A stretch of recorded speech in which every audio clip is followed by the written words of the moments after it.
নমস্কার বন্ধুরা, রাধে রাধে। তো তোমাদের জন্য সকাল সকাল একটা ছোট্ট ব্লগ নিয়ে হাজির হলাম। আশা করি অনেকটা ভালো লাগবে, স্কিপ না করে পুরো ব্লগটা দেখবে। তো দেখো, সকাল সকাল পিঠে চা, তারপরে যে মুড়ি আর মটরশুঁটি ভাজা নিয়ে বসে পড়েছি।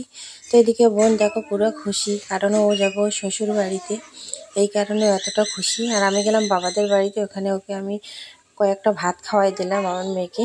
তো ডাক্তার দেখাইতে দেখাইতে আমার অবস্থা শেষ হয়ে যাচ্ছে, তাই আমি ব্লগ করতেও পারতেছি না, শেয়ারও করতেছি না। তো ডাক্তারের কাছে গেছি, এখানে দিদিও আসছে।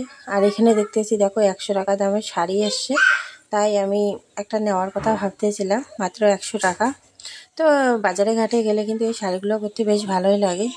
তো গিয়েছিলাম আজকে ধূপগুড়ি, আবার ডাক্তার দেখানোর জন্য, রিপোর্ট করানোর জন্য। শরীরের কন্ডিশন খুবই খারাপ, সেই কারণে আমি ব্লগ কিচ্ছু করতে পারতেছি না, না তোমাদের সাথে কিছু শেয়ার করতে পারতেছি।